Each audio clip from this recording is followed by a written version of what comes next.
What if I told you that the most powerful woman who ever lived began her life abandoned in a forest, left to die by the very people who should have protected her? What if I told you that a baby thrown away like refuse would grow up to shake the foundations of a kingdom? That a girl who sold water in dusty village markets would one day wear a crown that queens had killed for? This is not a fairy tale. This is the true story of Princess Amina of Kanem, though she would not know her real name for 16 years. It is a story written in blood and betrayal, carved from jealousy and royal conspiracy, but ultimately triumphant through the power of love that refuses to be destroyed. Tonight, you will witness how destiny finds a way, even when evil tries to bury it 6 feet deep. You will see how a mother's jealousy can turn into a weapon deadlier than any sword, and how a farmer's kindness can save not just a life, but an entire kingdom's future. You will watch a love story that defied every law of class and custom, and a truth so powerful that 16 years of lies could not keep it hidden. But I warn you, this story will break your heart before it heals it. It will make you rage against injustice before you celebrate its defeat. And when it ends, you will believe, as our ancestors always knew, that no darkness is deep enough to extinguish a light that was meant to shine.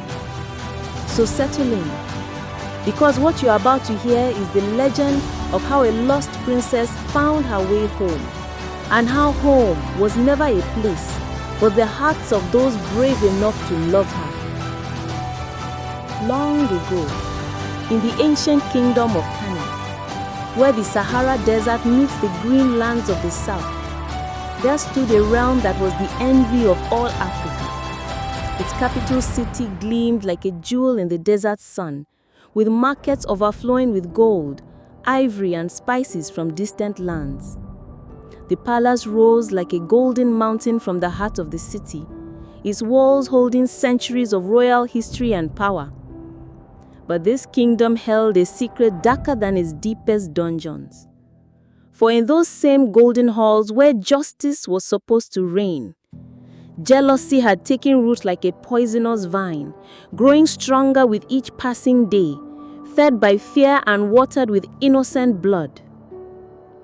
The year was 1456, and King Idris ruled with wisdom and strength, beloved by his people for his fair judgment and generous heart.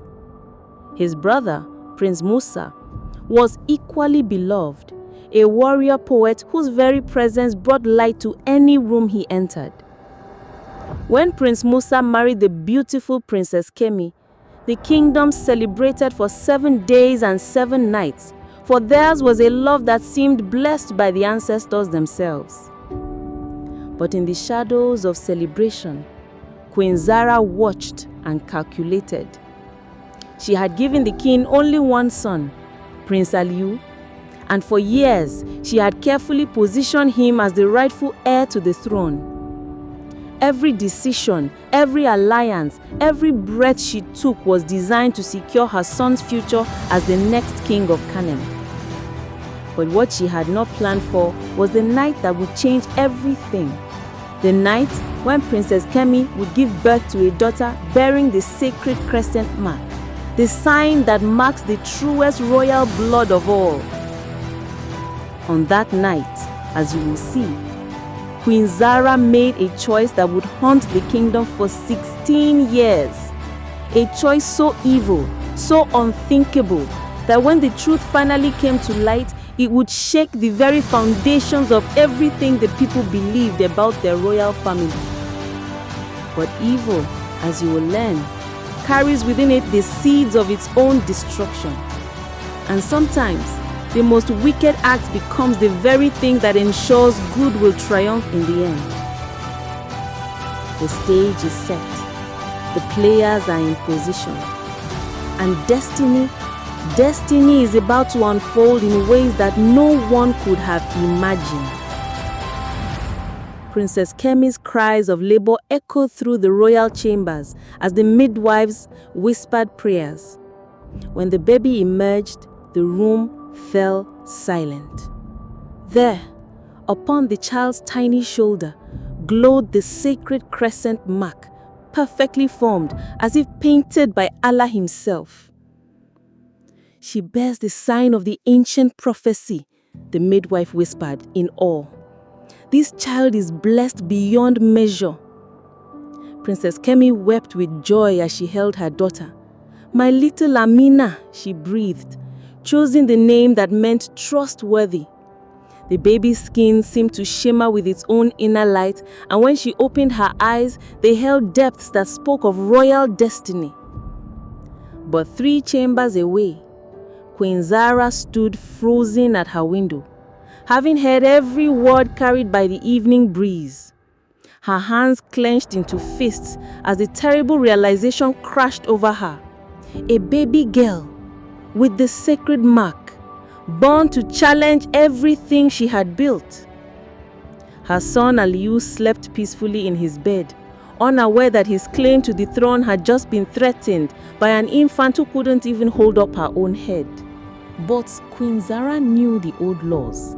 When the sacred mark appeared, it marked a destiny that could not be denied. "No," she breathed into the darkness. "I will not allow it. I have worked too hard, sacrificed too much. My son will be king." The thought that followed was so evil it made her soul shudder. But desperation had already planted its seed. "Even if I must." She stopped herself, but the decision was already made. The child could not be allowed to live. That very night, Queen Zara summoned Danladi to her private chamber, a palace guard whose loyalty could be purchased and whose conscience could be silenced with gold. "The child must not see her first sunrise," she said, without ceremony, placing a heavy pouch on the table. "Take her to the whispering forest. Leave her beneath the ancient mother. Let the wild beasts decide her fate." Danladi's face went pale, but the gold would feed his own family for 2 years. "It will be done, my queen," he whispered, knowing he was selling his soul. In the darkest hour before dawn, Danladi crept through palace corridors like a shadow, with terrible purpose. His hands shook as he lifted the sleeping infant from her cradle, wrapping her in plain cloth while leaving the royal silk behind. The baby stirred but did not wake, her tiny fingers curled in perfect trust. The ride to the whispering forest felt both endless and far too short. With each step his horse took away from the palace, Danladi felt the weight of his deed growing heavier. The child was so small, so innocent, breathing softly against his chest. "Forgive me, little princess," he whispered as the ancient trees loomed ahead, like silent judges. At her base, among roots that had touched the earth for 1,000 years, he placed the baby with trembling hands. Her eyes opened and looked directly at him, holding wisdom no infant should possess, as if she understood everything and forgave him even as he betrayed her. "May the spirits show you mercy," he breathed, and rode away into the dying night, leaving the future of the kingdom crying beneath the oldest tree in Africa. But the ancient mother had stood for 1,000 years, and she recognized those marked by destiny. As the baby's cries echoed through the forest, the great tree's branches swayed without wind, and creatures that normally prowled the darkness turned away, commanded by a power greater than hunger. The forest itself was protecting her. As the first rays of dawn painted the sky gold and crimson, Baba Tunde set out for his daily journey to the field. He was a man of simple faith who had walked the same forest path for 23 years, always pausing to admire the ancient mother that stood like a cathedral in the wilderness. But this morning felt different. The birds sang with unusual urgency, and the very air seemed charged with divine possibility. As he approached the great tree, he heard something that stopped his heart. A baby's cry, weak but persistent, coming from the sacred grove where no child should be. Following the sound with growing amazement, he found her nestled among the massive roots, wrapped in rough cloth, but somehow untouched by the night dangers. When their eyes met, something passed between them deeper than recognition. It was the moment when two souls discover they have been searching for each other across lifetimes. Subhanallah, he whispered, kneeling to lift her with the gentleness of a man who understood miracles. Little one, what power brought you to this sacred place? And what darkness would abandon such treasure to the mercy of the wild? Beneath her rough wrapping, he glimpsed silk that caught the morning light like captured stars. She was no peasant child, yet here she was, alone in the wilderness, somehow protected by forces beyond mortal understanding. "You have been waiting for me, haven't you?" he said softly. As if in answer, she stopped crying and gazed at him with eyes that held impossible depths of trust and ancient wisdom. "Then I will not fail you. Whatever evil tried to steal your future, it ends here. You are safe now, precious one. You have found your way home." The journey home would change 3 lives forever. When Baba Tunde entered his humble dwelling with the mysterious child, Mama Ladidi was stirring the morning porridge over their small fire. She turned at his footsteps and froze, her wooden spoon suspended in mid-air. "Tunde, what madness is this?" she demanded, her voice shook with disbelief. "We can barely feed ourselves, and you bring home another mouth. Take her to the village headman immediately." Ladidi, look at her eyes. This child is not ordinary foundling. See the fine silk beneath her wrapping. Someone of importance has lost her, and Allah has placed her in our care. But Mama Ladidi's heart had been hardened by years of struggle and want. Important people don't lose their children in forest, husband. This is some curse brought to her door. I will not nurse her, I will not care for her, and I'll not pretend she belongs here. For 16 years, Mama Ladidi kept that cruel promise.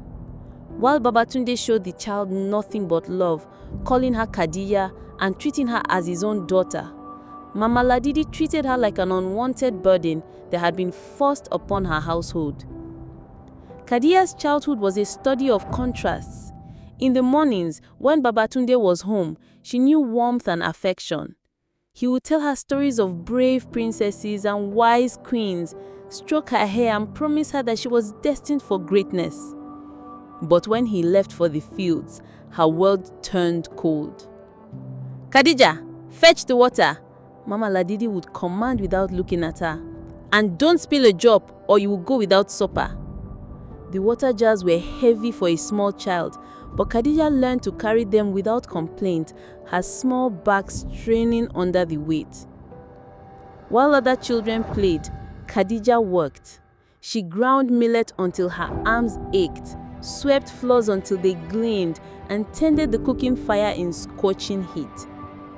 When food was scarce, Mama Ladidi would serve herself and Baba Tunde first, leaving only scraps for the girl she refused to call daughter.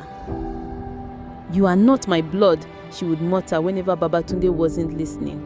"You are a burden I did not choose, and you will earn every grain of rice you eat in this house." But something extraordinary happened as Khadija grew. Despite the hardship, despite the constant reminders that she was unwanted, she bloomed like a flower in desert sand. Her suffering only made her more compassionate.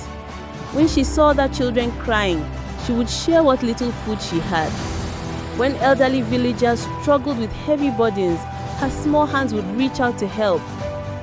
By the time she reached her 16th year, Khadija had grown into a young woman of breathtaking beauty and unconscious grace. Her skin glowed like polished amber. Her eyes held depths that seemed to reflect starlight. And when she moved, it was with the fluid elegance of a dancer, though she had never learned to dance. Most remarkable of all, she bore no bitterness. Where hatred should have taken root, only kindness grew. Where resentment should have flourished, she showed only gratitude for the roof over her head and the man who called her daughter, even when his wife did not. To support the household, Khadija sold fura in the village market, a sweet drink made from fermented milk and millet that required skill to prepare properly. Each morning, she would arise before dawn to prepare her wares, have movements graceful even in the simple task of mixing and stirring. At the market, something magical happened. Despite her humble appearance, her dress was patched, her sandals worn thin, her calabash cracked from years of use. People were drawn to her like moths to flame. There was something about her presence that made hearts lighter and trouble seem smaller. "That girl has royal blood," the old women would whisper to each other as they watched her serve customers with impossible grace. "See how she carries herself, like she was born to wear silk instead of cotton." The village children followed her everywhere, sensing the kindness that radiated from her like warmth from a fire. She would never turn away a child with empty pockets, always finding a reason to fill their cups with fura. "For your beautiful smile," she would say, or "because you helped your grandmother today." Even the village dogs seemed to recognize something special about her. The mangy strays would approach her without fear, and she would share her meager lunch with them, stroking their matted fur while whispering words of comfort. But it was with the elderly that her true nature shone brightest. Old men who had forgotten how to smile would find their faces lighting up when she served them. Elderly women, bent with age, would straighten their backs slightly when she addressed them with the respect due to queens. "She speaks to us like we matter," one grandmother confided to another. "Like we are still the beautiful young women we once were, not the forgotten shadows we have become." But Khadija remained unaware of her effect on others. She saw only people in need of kindness, and she gave it freely, never expecting anything in return. When villagers tried to tell her she was special, she would laugh gently and change the subject, uncomfortable with praise she felt she didn't deserve. At night, when the market closed and she walked home with her empty calabash, she would often pause to look up at the stars and wonder about the dreams that came to her unbidden. Dreams of golden halls and voices calling her name. Dreams of a life she had never lived, but somehow remembered. "Who am I really?" she would whisper to the wind, but the wind kept its secrets, and she would continue home to the cold welcome that awaited her there. Meanwhile, in the golden halls of the palace, Prince Hassan grew increasingly restless with the confines of royal life. At 18, he was everything a future king should be: tall, handsome, intelligent, and blessed with his father's sense of justice. But his heart yearned for something more than endless lessons in statecraft and discussions of trade agreements. "I want to know my people," he would tell his tutors, frustration clear in his voice. "How can I rule them fairly if I don't understand their daily struggles, their hopes, their dreams?" His tutors would shake their head at such unconventional thinking. "Your Highness, a prince must maintain proper distance from his subjects. Authority requires respect, not familiarity." But Hassan's spirit rebelled against such rigid traditions. When the palace world felt too close and the ceremonial duties too meaningless, he would slip away from his guards and walk among the common people disguised in the simple robes of a traveling merchant. It was on one such afternoon that the market was alive with its usual chaos of voices and colors that Hassan first saw her. Amina stood beside her modest stall, her cracked calabash gleaming in the afternoon sun, and something about her made the entire busy marketplace fade into silence. She was serving an elderly customer with such genuine care and attention that Hassan found himself stopping in his tracks. When she smiled, it was like watching the sun break through storm clouds. When she moved, it was with an unconscious grace that spoke of nobility, though her clothes marked her as common born. Their eyes met across the crowd, and time itself seemed to pause. In that instant, Hassan felt something shift in his chest, as if a piece of himself that he didn't know was missing had suddenly clicked into place. Amina's eyes widened with the same recognition, her cheeks coloring with a blush that made her even more beautiful. She looked away first, suddenly shy, and when Hassan tried to move closer, the crowd surged between them like a river current. By the time he had pushed through the maze of people and animals, she was packing up her stall, the day's selling done. "Wait!" he called out, but she had already turned away, walking with that same fluid grace towards the path that led to the village outskirts. Hassan stood frozen in the dust, his heart pounding like war drums, knowing that his life had just changed forever. The next day, Hassan returned to the market, this time arriving early to ensure he wouldn't miss her. When Khadija appeared with her calabash and wooden cups, he was waiting near the fountain, trying to look casual while his heart hammered against his ribs.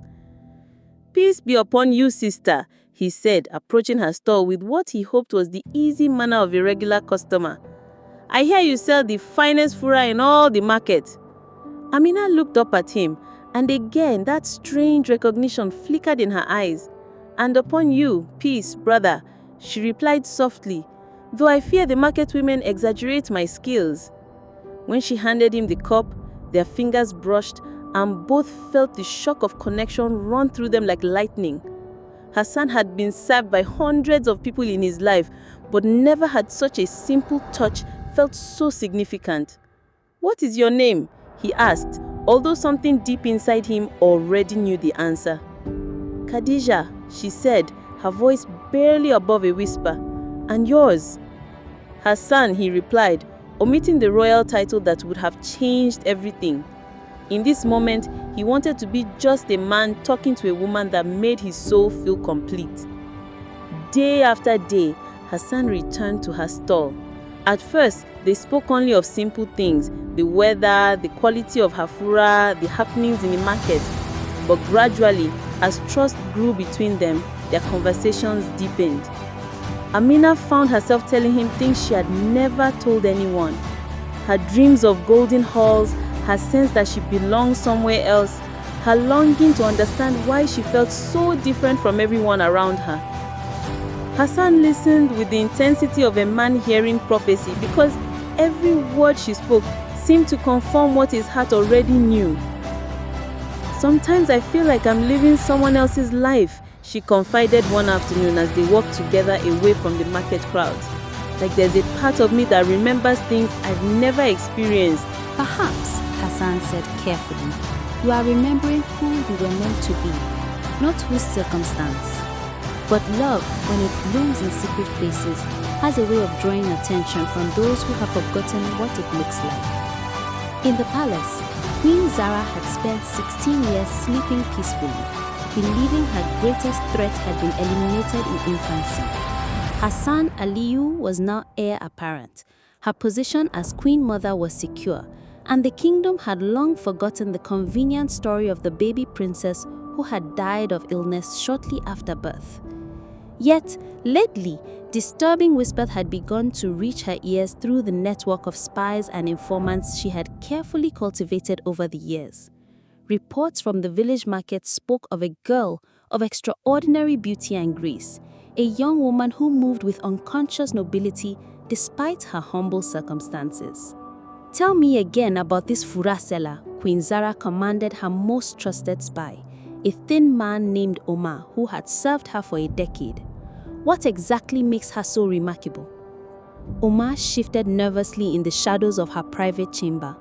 "My queen, it is difficult to explain. She carries herself like royalty, though she wears the clothes of a peasant. When she walks, people stop their conversations just to watch.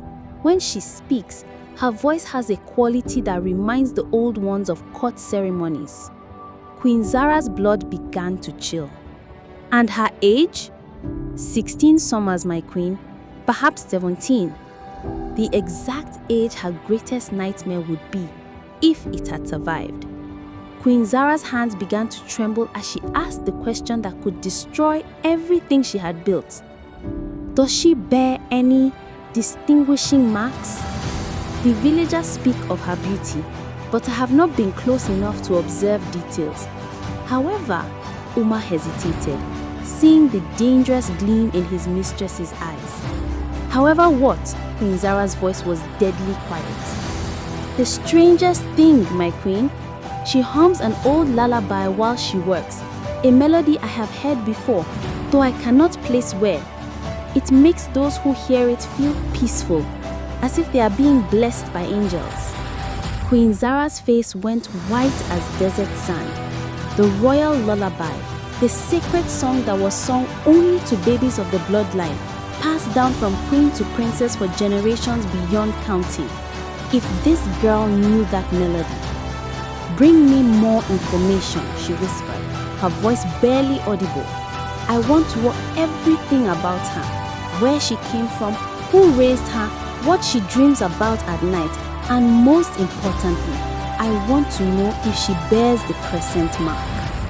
For if the child had somehow survived the forest and its dangers, if she had grown to womanhood despite 16 years of believing she was dead, then everything Queen Zara had worked for was balanced on the edge of destruction, and edges, she knew from bitter experience, were made for pushing. 3 days later, as Khadija walked home from the market along the familiar forest path, she felt eyes watching her from the shadows between the trees. The sensation was not new. Lately, she had often felt observed, studied, as if someone was learning her habits and routines. But this evening felt different. This evening felt dangerous. The attack came without warning. 3 men stepped out from behind the ancient baobabs, their faces covered with dark cloth and their hands gripping curved daggers that gleamed in the fading light. They moved with the practiced efficiency of professional killers, surrounding her before she could think to run. "Please," she whispered, clutching her empty calabash like a shield. "I have no money, nothing of value. Why do you want to harm me?"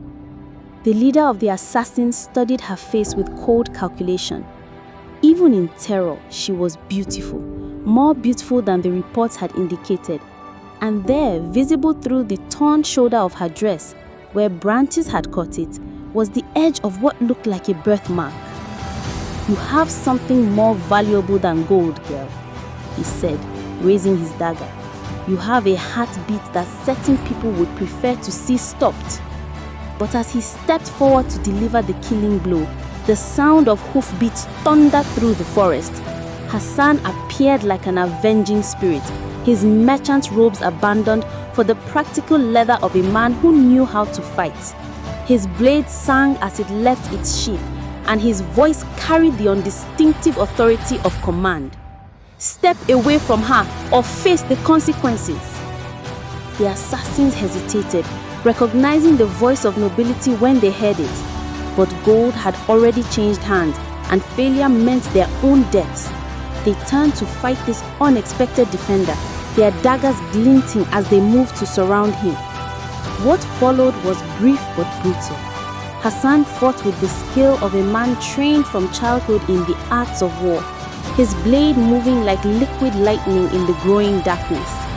One assassin fell, then another, and the third, seeing his companions defeated, melted back into the shadows like the coward he was. Khadija stood frozen, her calabash shattered at her feet, watching this man she thought she knew reveal himself as someone entirely different. The gentle merchant who had courted her with sweet words and shy smiles had transformed into a warrior prince whose very presence commanded respect and fear.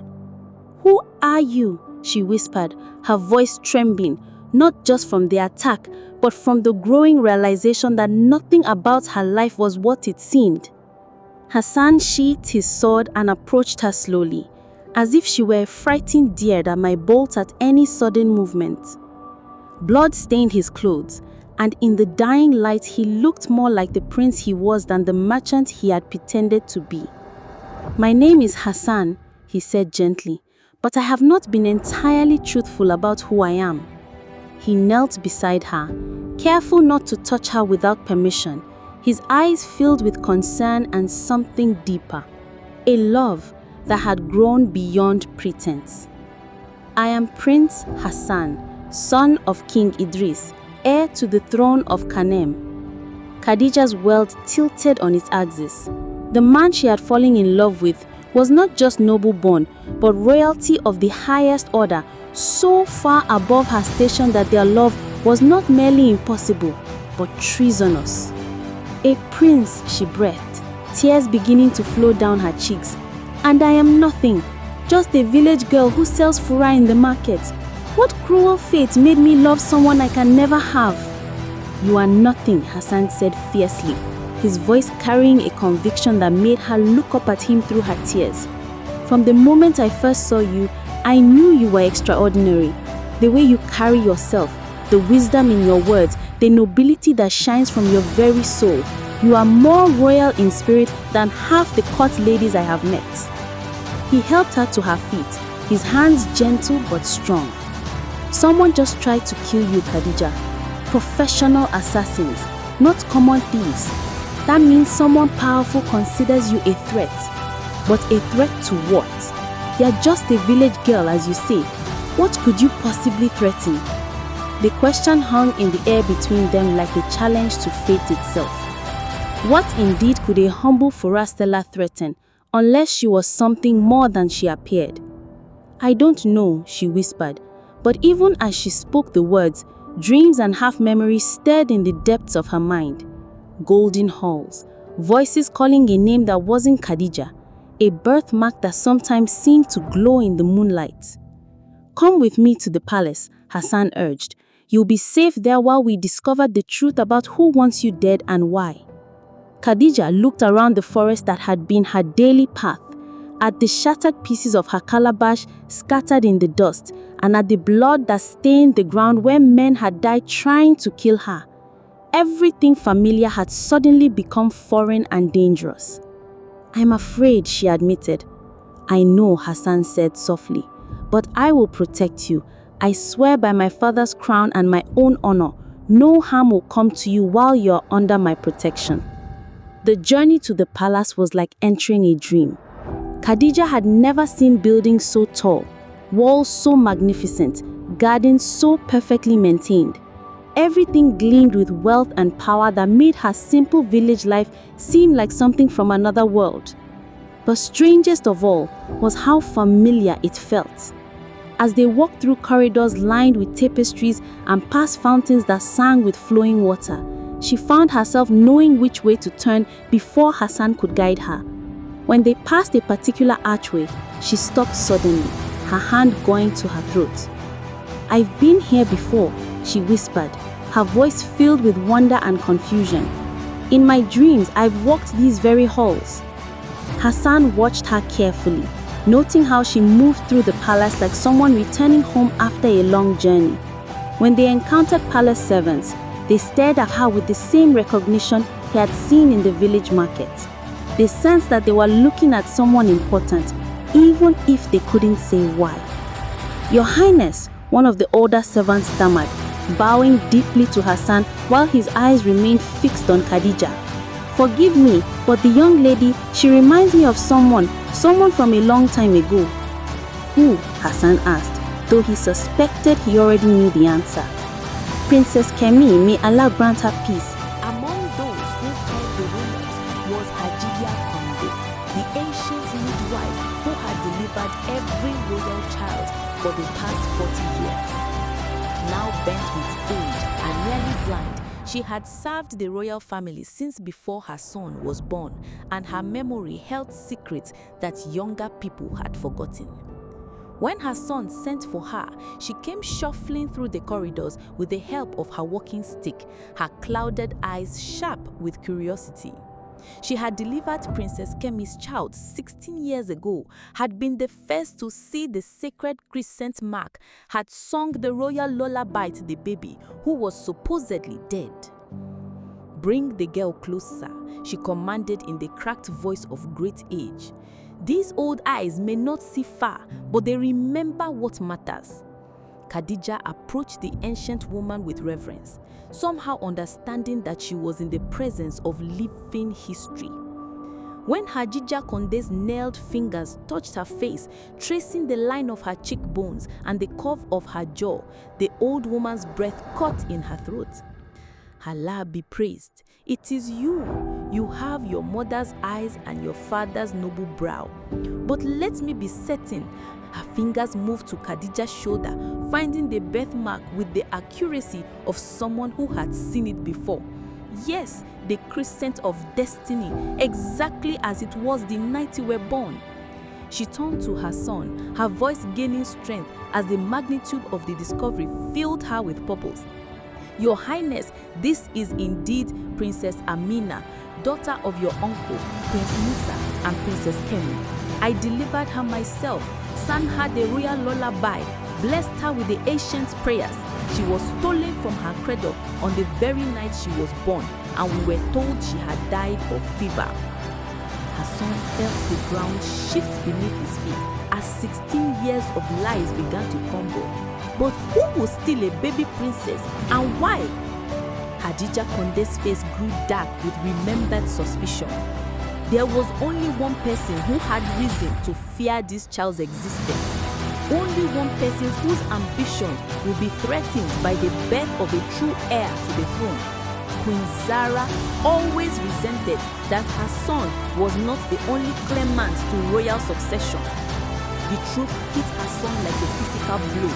His stepmother, the woman who had raised him, who had sat at the royal table for 16 years, who had shaped the policies of the kingdom, was a murderer who had tried to kill an innocent baby. And now, that baby had grown into the woman he loved, the woman whose very existence threatened to expose the greatest crime in the history of Kanem. "We must tell my father immediately," her son said, his voice tight with rage and determination. But even as he spoke, they could hear commotion in the corridors outside, raised voices, running footsteps, the clash of weapons. Queen Zara had learned that her greatest nightmare was not only alive, but standing in the very heart of the palace she had controlled for 16 years. The final confrontation was about to begin. King Idris arrived in Hassan's chambers like a storm, giving human form, his robes billowing behind him, his face dark with confusion and growing anger. Behind him came Queen Zara, her beauty now twisted by desperation and rage, flagged by guards whose loyalty she had purchased with years of careful manipulation. "What is the meaning of this madness?" the king demanded, his voice echoing off the stone walls. "Hassan, I am told you have brought some village girl to the palace and are making wild claims about her identity." Hassan stood protectively in front of Khadija, who seemed to shrink into herself under the weight of royal attention. "Father, this is not just any village girl.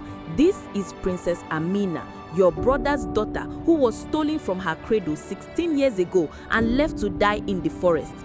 Queen Zara laughed, but there was hysteria in the sound.